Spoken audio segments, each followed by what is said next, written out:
حضرت عمر کے زمانے میں نا ایک نوجوان تھا، نیک تھا، مسجد جایا کرتا تھا رات کو. تو مسجد جا رہا تھا تو رستے میں ایک عورت نے دعوت گناہ دی. ابن عساکر نے اس کو لکھا ہے.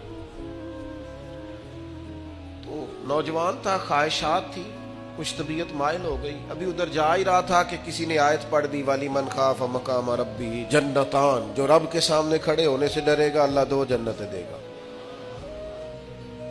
واقعی ڈر گیا وہ، واقعی ڈر گیا. اتنا ڈرا کہ بے ہوش ہو کے گر پڑا. بیماری سے لوگ بے ہوش ہوتے ہیں، پیسے ڈوب گئے بے ہوش ہوتے ہیں، بچے کے غم میں بے ہوش ہوتے ہیں. سچ بتاؤ کبھی خوف خدا سے بھی بے ہوش ہوتا کوئی دیکھا ہے؟ ہمارے ہاں تو روز مرہ ہی نہیں ہے بھائی.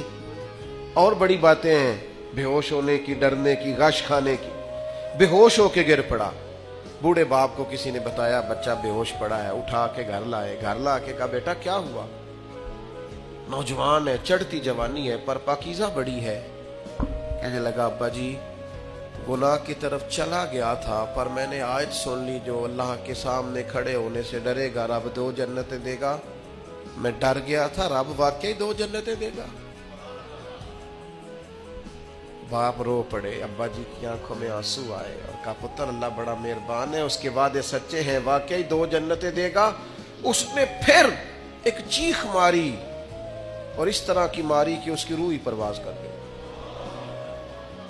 روح ہی پرواز کر گئی. کشتگان خنجر تسلیم را، عشق کی خنجر سے قتل ہو گئے لوگ.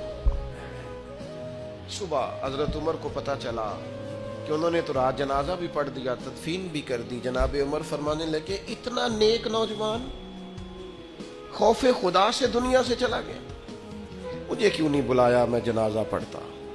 فاروق اعظم فرما رہے ہیں میرا شوق تھا میں اس کا جنازہ پڑھتا. کہ حضور آپ کو تکلیف نہیں دی. فرمایا بتاؤ قبر کہاں ہے؟ تے کامل پیر انہاں دے باہو قبر جنہ دی جیوے. حضرت فاروق اعظم قبر پہ تشریف لے گئے اور کھڑے ہو کے فرمانے لگے نوجوان مجھے امید ہے میرے رب نے تجھے 2 جنتیں دی ہوں گی.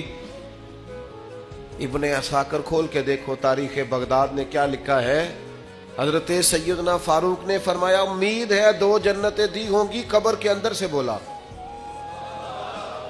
کامل پیرو نہ دے باہو قبر جنا دی جیوے.